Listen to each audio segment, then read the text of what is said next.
Hi everyone, my name is Daniel Rumbold and I'm the Interim Director of Eastern Edge Art Gallery.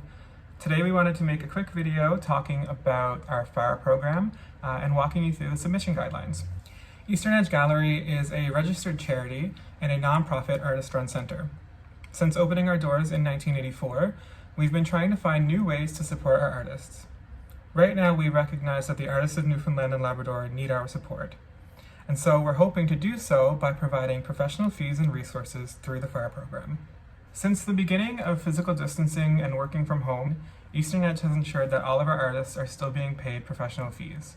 We've had lots of conversations with the artists that we've had programmed throughout the summer, and many of them have decided to reschedule their residencies or exhibitions to 2021 or 2022.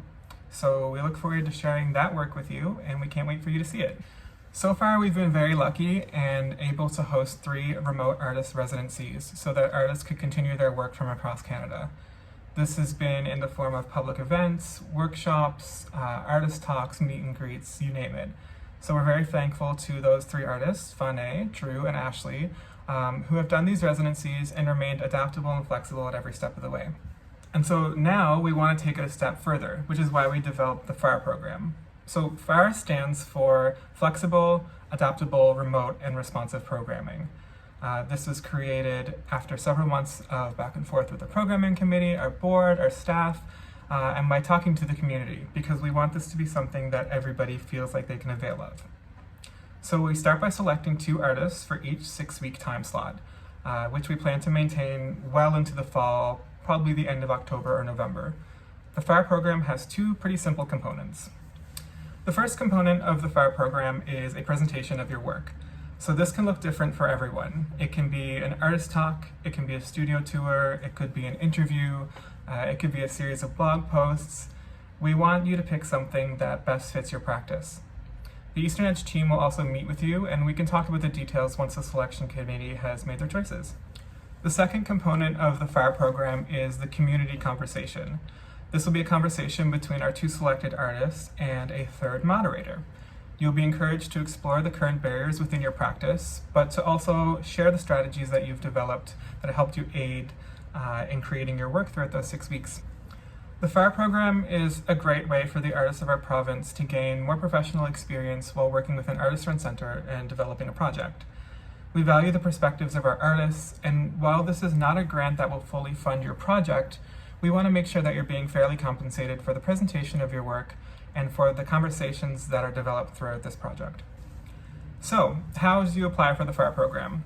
Well, if you follow the link that's in our Instagram bio, in our Facebook posts, in our Facebook event that we recently created, then you'll see a page that outlines exactly what we're looking for in the FARR programming submissions.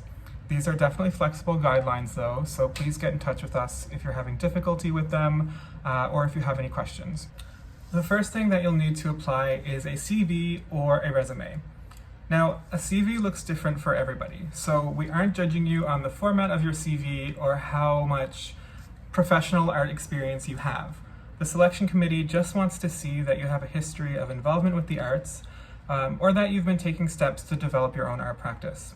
Again, please feel free to reach out to us if you have any questions about this section of the proposal.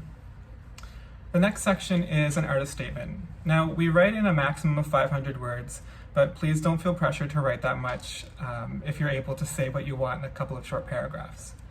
Artist statements sound very intimidating and are often a huge roadblock for people when they're writing submissions or submitting applications to projects. It's definitely easier said than done, but please try not to stress out about the artist statement.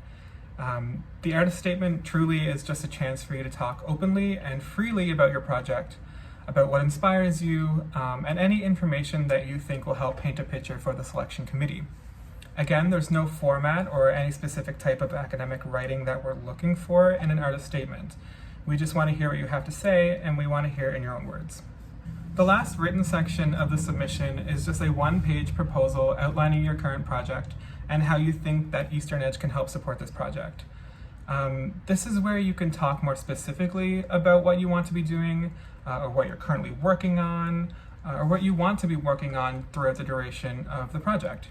You can talk about the way that your art has changed because of COVID-19 and working remotely, and how the support from Eastern Edge can help to make things easier for you, or even help to motivate you to create more work.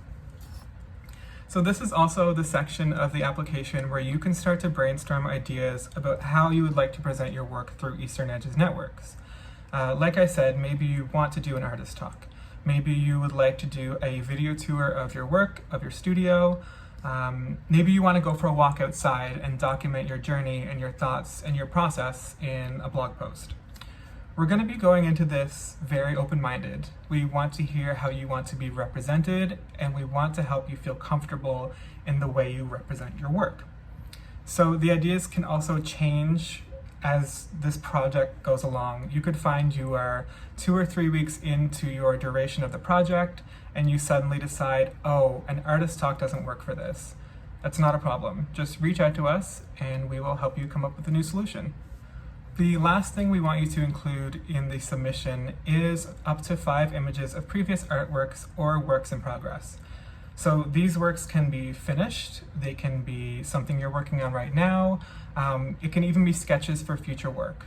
It's a good idea to include some work that shows the committee your ability to deliver on what you're actually proposing as part of the FARR program. It just gives them a better idea of what you're capable of.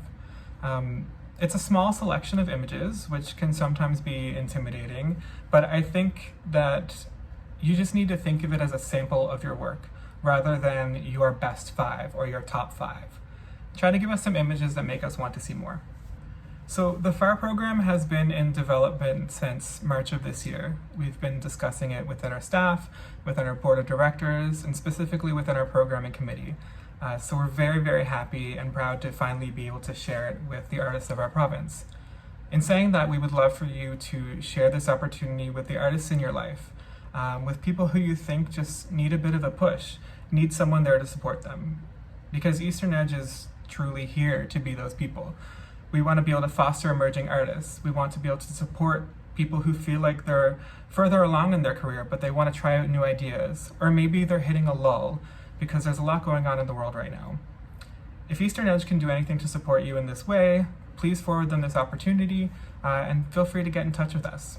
So on behalf of Eastern Edge and our team, our board of directors, all of our committees, thank you so much, and we can't wait to hear from you.